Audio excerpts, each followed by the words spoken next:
করেন।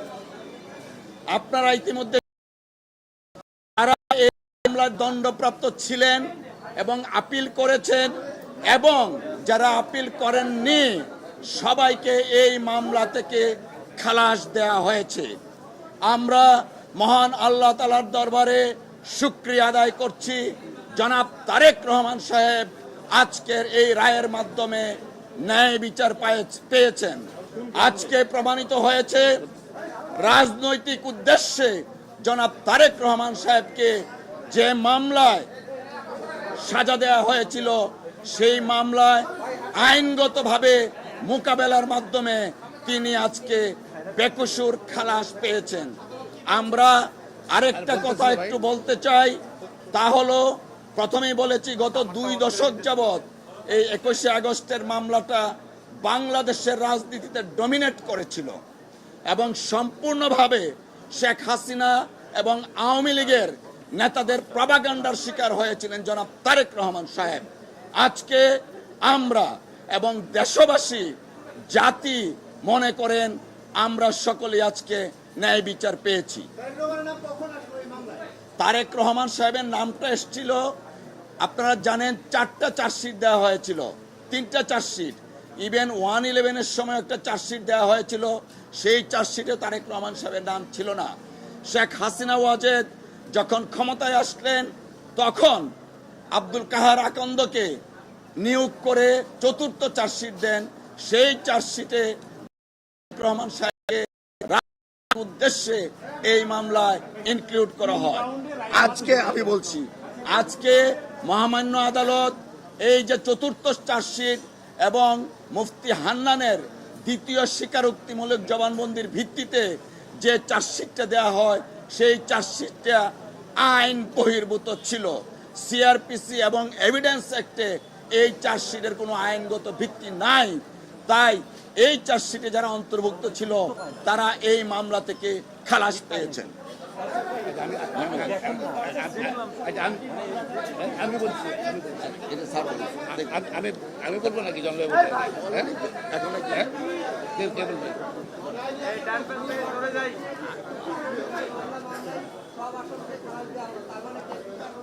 আমি এটা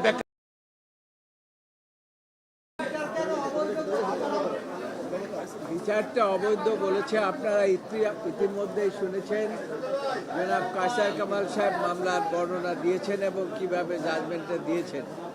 এখানে মূল বিষয়টি আরম্ভ হয়েছে এই যে জনসভার পারমিশন নিয়ে।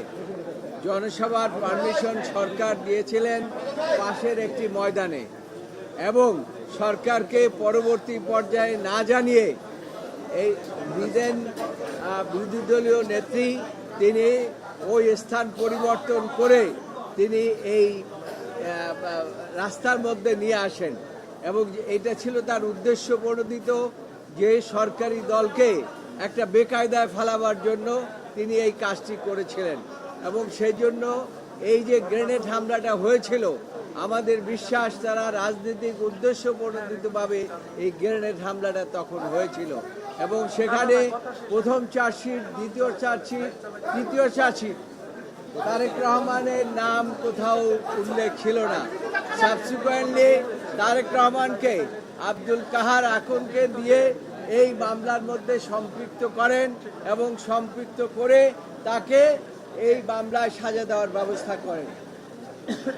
আদালত সমস্ত সাক্ষী প্রমাণ বিশ্লেষণ করেছে, যদিও এখানে সব আলাপ আলোচনা করেছে এবং সাক্ষী প্রমাণ বিশ্লেষণ করে দেখেছে যে সাক্ষীর উদ্দেশ্যে, যে চার্জশিটের উদ্দেশ্যে তাদেরকে সাজা দেওয়া হয়েছে, এমনকি মৃত্যুদণ্ড দেওয়া হয়েছে, এই মৃত্যুদণ্ড টিকতে পারে না। সেখানে 51 ডিএলআর-এর কথা বলা হয়েছে এবং সেখানে পরিষ্কার বলা হয়েছে যে ডাইরেক্ট কোনো এভিডেন্স না থাকলে কাউকে মৃত্যুদণ্ড দেওয়া যায় না এবং সেখানে আজীবন সাজাও দেওয়া যায় না। সেই সমস্ত দিক বিচার বিশ্লেষণ করে আদালত মনে করেছে যে এই মামলায় যারা আপিল করেছে এবং যারা আপিল করতে পারে নাই প্রত্যেককেই খালাস দেওয়া প্রয়োজন এবং সেই জন্যই আজকে এই মামলায় এই 21শে আগস্ট গ্রেনেড হামলা, যে মামলাটিকে সারা বছর আওয়ামী লীগ সরকার এটাকে ব্যবহার করেছে রাজনৈতিক উদ্দেশ্য প্রণোদিত ভাবে। তারা চেয়েছিল যে তারেক রহমানকে এই মামলা দিয়ে চিরজীবন তাকে বাইরে রাখবেন,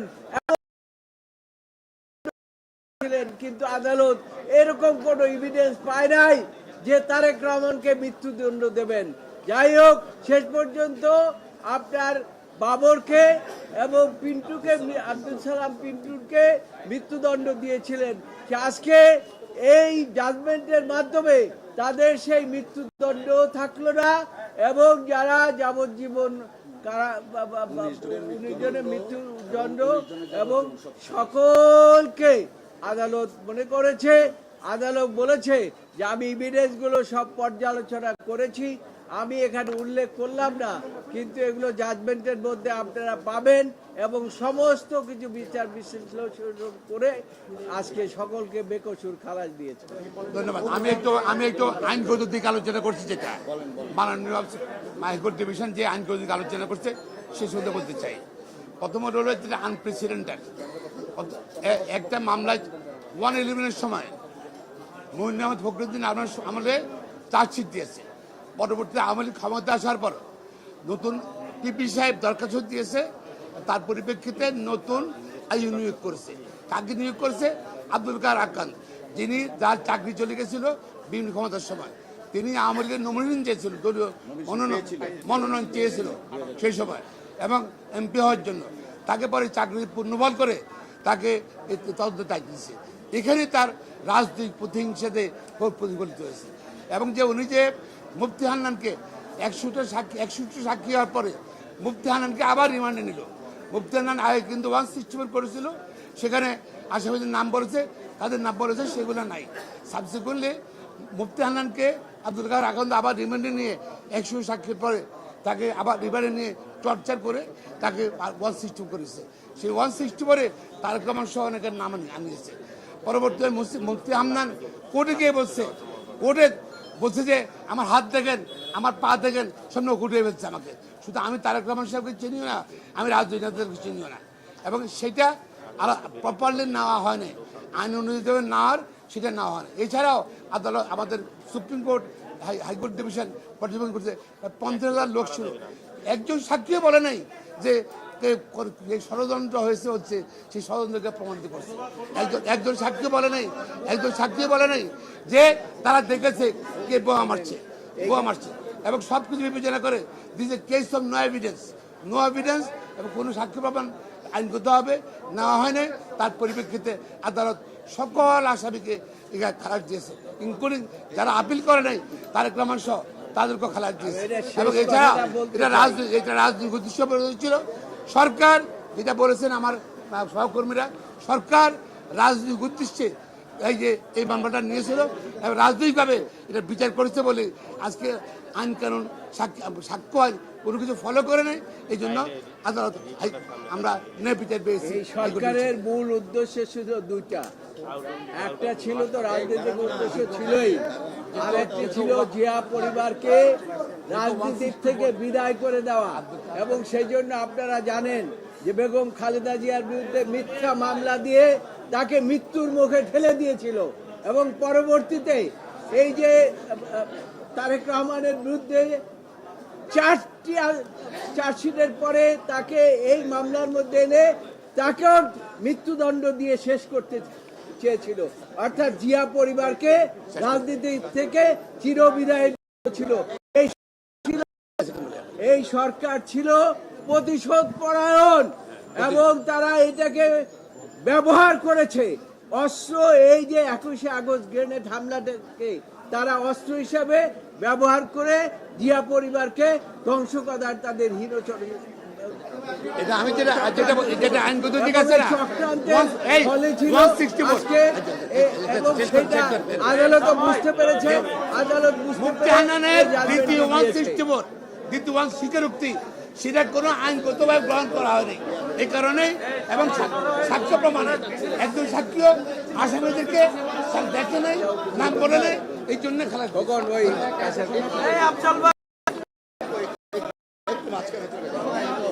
জি জি বলো বলতে থাকো কোন গ্রাউন্ডে দেখুন, আসলে আমাদের লার্নেড অ্যাডভোকেট সাহেবরা বলেছেন এই মামলা 2010 থেকে এই মামলাটা রাজনৈতিকভাবেই এই মামলাটা পরিচালিত হয়েছে এবং এইটা আমাদের বাংলাদেশের রাজনীতির জন্য এই মামলাটা ব্যবহার করা হয়েছে।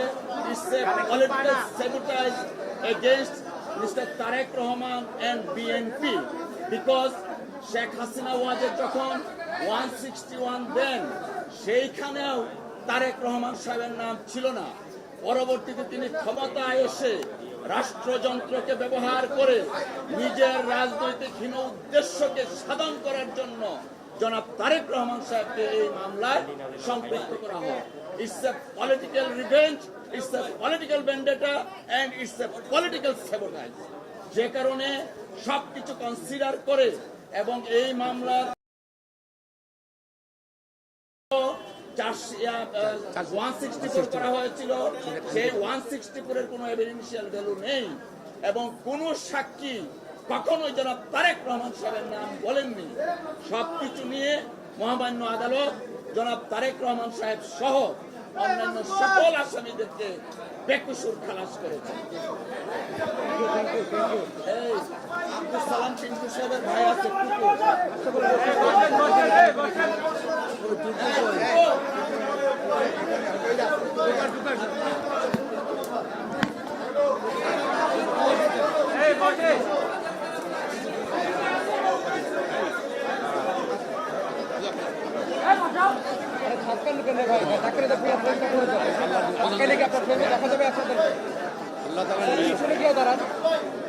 আল্লাহ রাব্বুল আলামিনের কাছে শুকরিয়া জ্ঞাপন করছি এবং আমার পরিবার ন্যায় বিচার পেয়েছে। আমার ভাই দীর্ঘ 17 বছর ধরে একটি মিথ্যা মামলায় জেলে ছিলেন। আজকে আমার পরিবারের পক্ষ থেকে এখানে আইনজীবী যারা রয়েছেন তাদেরকে আমি ধন্যবাদ জানাচ্ছি। আজকে এই রায়ের মাধ্যমে যে মামলাটি সম্পূর্ণ মিথ্যা ছিল, ভিত্তিহীন ছিল এবং আমরা ন্যায় বিচার পেয়েছি।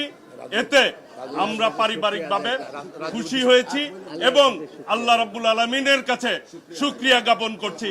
আলহামদুলিল্লাহ, আলহামদুলিল্লাহ, আলহামদুলিল্লাহ।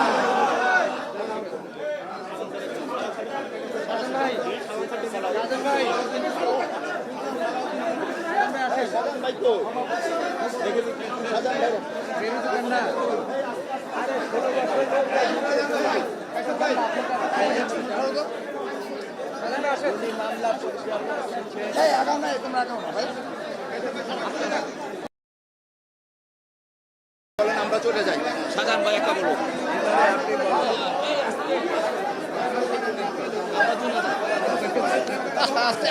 ধাক্কা দিচ্ছেন।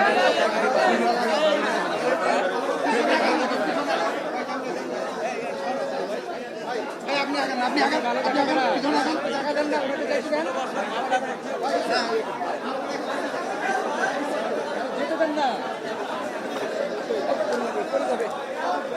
ব্যথা বসেন না, সরে যায় না, হঠাৎ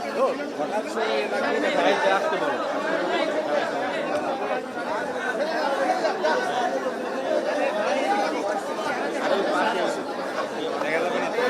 নিচে নামাই দেন, নিচে নামান, নিচে নামান।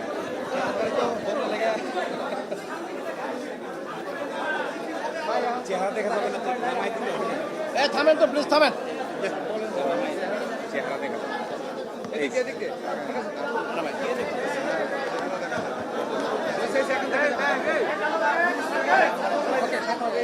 দেখুন প্লিজ, আমি আজকে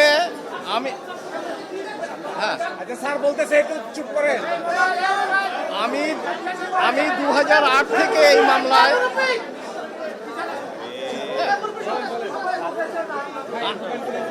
আমি 2008 থেকে এই মামলার পিছনে আছি।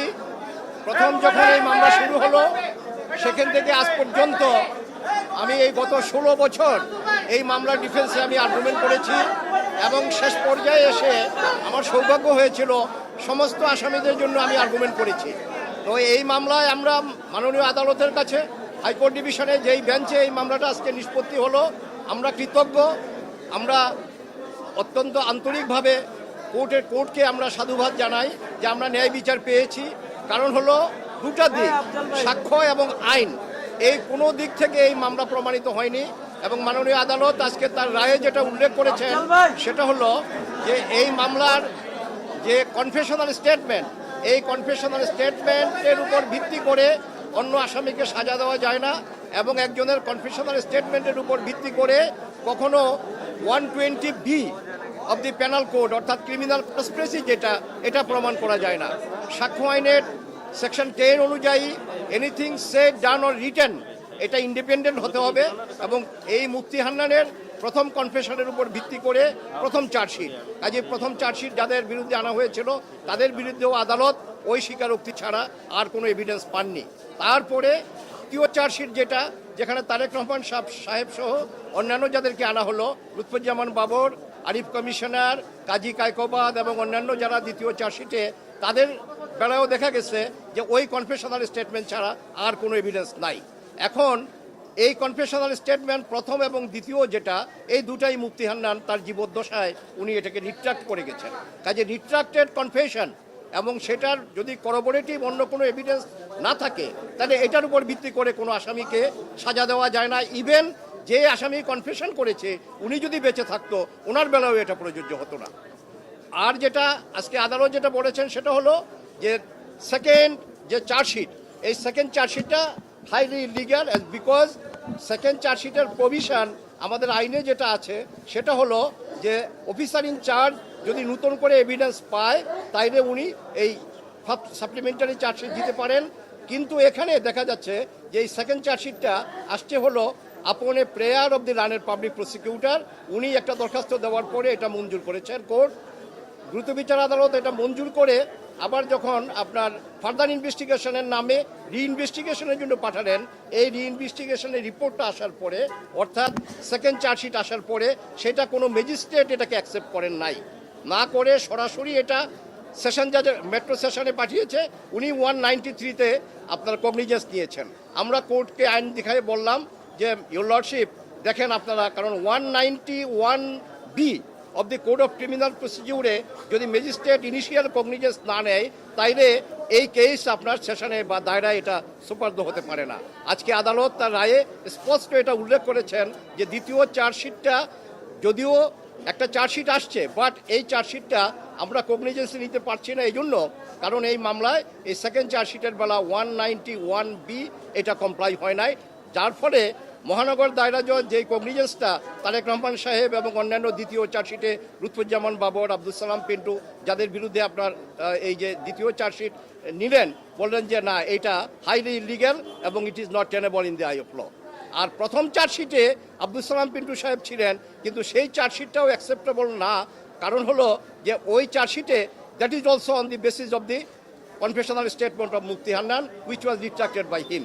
এবং এটা ছাড়া সবচেয়ে বড় কথা হলো যে 225 জন সাক্ষী, ইনভেস্টিগেটিং অফিসার বাদ দিয়ে অন্য যারা ম্যাজিস্ট্রেট বাদ দিয়ে একজনও বলে নাই যে আমি দেখলাম ওমোকে আপনার এই গ্রেনেডটা মেরেছে, অথবা কারো স্বীকারোক্তিতে এই কথা নাই যে আমি নিজে এই গ্রেনেড মেরেছি অথবা এই গ্রেনেড মারতে আমি কাউকে দেখেছি। কাজে এখানে 302 কার বেলা হবে, সেখানে প্রকৃত খুনিকে সেটা নাই। কাজে আমি বলবো যে 2004-এ এই ঘটনাটা হয়েছে। একটা কথা আমি আইনের ছাত্র হিসাবে বলতে চাই যে অপরাধের গুরুত্ব বা এই নৃশংসতা যতটাই হোক না কেন, কিন্তু আসামিকে যদি একটা মামলায় আনতে হয় তার ইনভলভমেন্ট কি সেটা দেখতে হবে।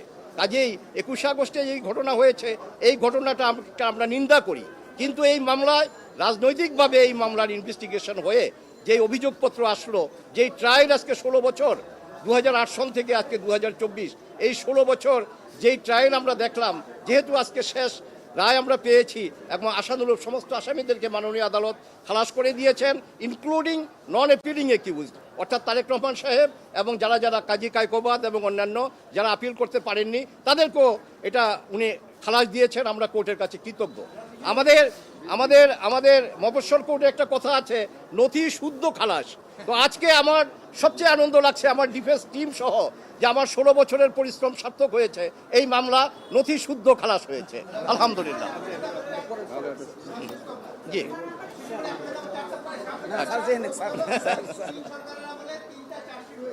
না না, দুইটা চার্জশিট তদন্তের ফলাফল ভিন্ন না। প্রথম চার্জশিটে যাদেরকে আনা হয়েছে, সেকেন্ড চার্জশিটে নতুন করে আসামি আনা হয়েছে। কারণ আইন হলো একটা চার্জশিট একবার অ্যাকসেপ্ট হয়ে গেলে ওটা রিজেক্ট হয় না, তাই না? বলো বলো। আচ্ছা আমি যাই, আমি যাই। এই যে মোহাম্মদ আলী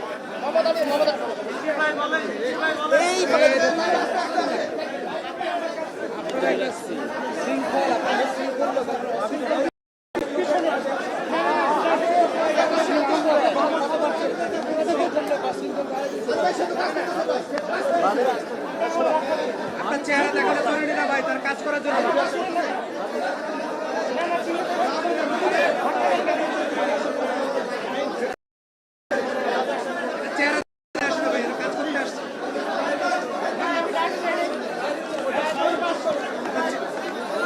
চেহারা দেখাই দেয় বসেন বসেন বসেন।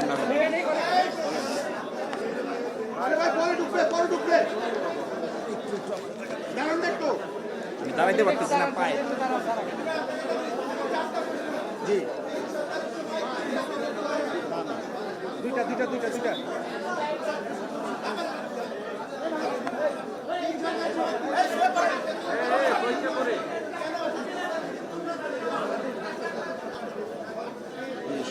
শোনেন, এই ঘটনা ঘটেছে 2004 সালে। সরকারের অধীনে একটা তদন্ত হয়েছিল কিন্তু রিপোর্ট হয়নি। 2008 সালের 9 জুন প্রথম একটি তদন্ত রিপোর্ট সাবমিট করা হয়। ওই তদন্ত রিপোর্টে